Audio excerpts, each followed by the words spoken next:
मित्रांनो, सुख म्हणजे नक्की काय असतं? जयदीप आणि गौरीच्या पुनर्जन्माची कथा या मालिकेच्या आजच्या भागामध्ये आपण पाहणार आहोत की उन्हात उभं असल्यामुळे अधिराजच्या नाकातून खूप रक्त येत असतं. ते पाहून नित्याला त्रास होऊ लागतो. अधिराजची तिला एवढी काळजी का वाटत आहे ते नित्याला कळत नसतं. मी आतमध्ये जाते, इथेच उभे राहिले तर सारखं त्याच्याकडे लक्ष जाईल असं ईशानला सांगत आता नित्या आतमध्ये जाण्यासाठी निघते. त्याच वेळेला विमल नित्यासाठी नाश्ता घेऊन बाहेर आलेली असते. नित्याच्या डोळ्यामध्ये खूप पाणी आलेलं असतं. ते पाहून विमल विचारते, मॅडम तुम्ही असं रडताय का? काही झालं का? तेव्हा नित्या म्हणते, काही नाही, डोळ्यात जरा कचरा गेला वाटतं असं नित्या खोटं सांगते. परंतु खरं तर राजला होणारा त्रास नित्याला बघवत नसतो. विमलचं लक्ष अधिराजकडे जातं. त्याच्या नाकातील रक्त पाहून विमल खूपच घाबरते. ती थरथर कापत ईशानला म्हणत असते, साहेब तुम्ही त्याला सांगा ना की इथून निघून जा. बघा ना, उन्हात उभं राहून त्याच्या नाकातून रक्तसुद्धा येत आहे. प्लीज तुम्ही त्याला इथून हाकलवून लावा ना. म्हणून आता विमल रडत असते. तेव्हा ईशान अधिराजजवळ जात म्हणतो, काय रे, तुला कळत नाही का? मगापासून त्या तुला इथून जायला सांगताय, मग जा ना इथून.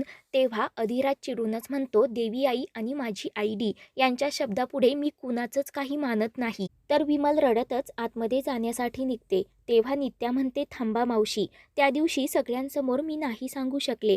खरं तर त्या दिवशी अधिराजने मला लिफ्ट दिली होती. मी फिरता फिरता जंगलामध्ये रस्ता चुकले होते ना, आणि म्हणूनच. परंतु त्याच्या रागापोटी मी सगळ्यांसमोर हे बोलून गेले की अधिराजने मला किडनॅप केलं होतं म्हणून. खरं तर त्याची यामध्ये काही एक चूक नाहीये. तर विमल धक्क्यानेच विचारते, मॅडम तुम्ही हे खरं सांगताय का? तर नित्या म्हणते, हो, माझ्यावर विश्वास ठेवा.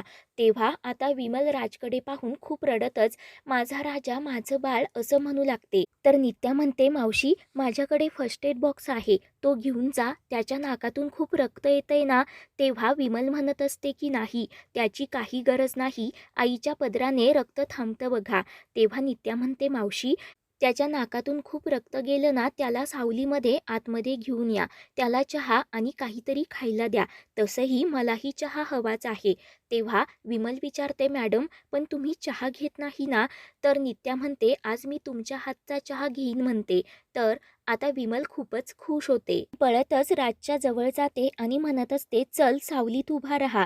तर राज चिडूनच म्हणतो, आयडे, त्या मॅडमने तुझे काय कान भरले मला नाही माहीत, परंतु मी काहीही चूक केलेली नाहीये. आता नाही केलेल्या चुकीची मी जन्मभर शिक्षा भोगायची का?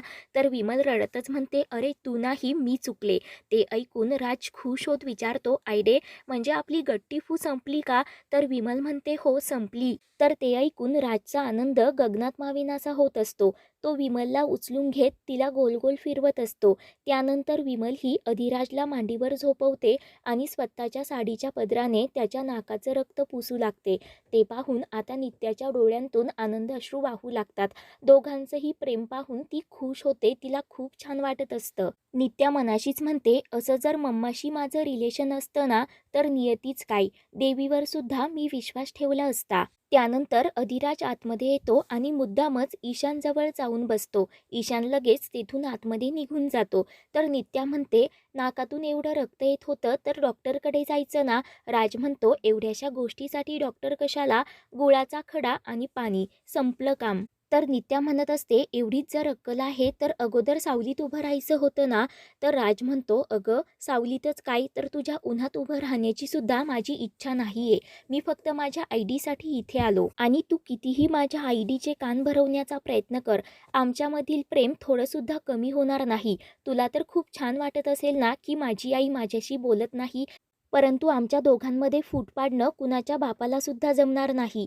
तर नित्या म्हणते, लक्की आहेस तू. राज विचारतो, काय? तर नित्या गप्प होते. तेवढ्यात विमल त्या दोघांसाठीही चहा घेऊन येते. तर राज खुश असतो. नित्या विमलला खुणावत म्हणते की त्याला नाश्त्यासाठी पण विचारा, त्याला काहीतरी खायला द्या. परंतु राज मुद्दामच नित्याकडे पाहून म्हणतो, नको, मला गरम गोष्टी अजिबात आवडत नाही. तर नित्याला हसू येत असतं. त्यानंतर राज घरी जाण्यासाठी निघतो. त्याच वेळेला राजमा ही फुले घेऊन आतमध्ये येत असते आणि ती राजच्या गाडीला जाऊन धडकते व खाली पडते. राज खूपच घाबरतो. तो काळजीनेच राजमाला विचारत असतो की एवढी कसली घाई होती, तुला कुठे लागलं तर नाही ना? तेव्हा आता जयदीपला समोर पाहताच जी राजमा असते तिला मोठा धक्काच बसतो. तिच्या डोळ्यांतून आनंदाश्रू वाहू लागतात. ती आता लगेच जयदीपला घट्ट अशी मिठी मारत खूप रडू लागते. त्याच वेळेला अण्णासुद्धा तिथे येतात. तर राजमाच्या हातातील फुले जयदीपच्या पायावर पडतात. समोरील ते दृश्य पाहून अण्णांना तर मोठा धक्काच बसतो. तेवढ्यात विमल आणि नित्यासुद्धा बाहेर येतात. तर विमल विचारते, राजमा आणि यावेळेला इथे? तर नित्या विचार करते, तिने राजच्या खांद्यावर डोकं का ठेवलं असेल? तर अण्णा राजमाला म्हणत असतात की बाळा, असं रडायचं नसतं, चल बरं आतमध्ये. परंतु राजमा मात्र आतमध्ये जाण्यासाठी तयार नसते. ती जयदीपला मिठी मारत रडू लागते. तेवढ्यात नित्या तिथे येते आणि चिडूनच राजला म्हणते, ही का रडतीये? तू तिच्यासोबत काय केलंस? तू जर तिला काही केलं असेल ना, तर माझ्या इतकं वाईट कोणीच नाही. मी तुला चांगलंच ओळखलं म्हणून ती राजला धमकी देत असते.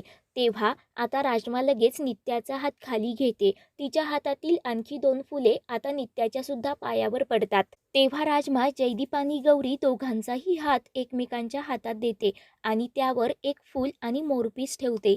ते पाहून सर्वांना मोठा धक्काच बसतो.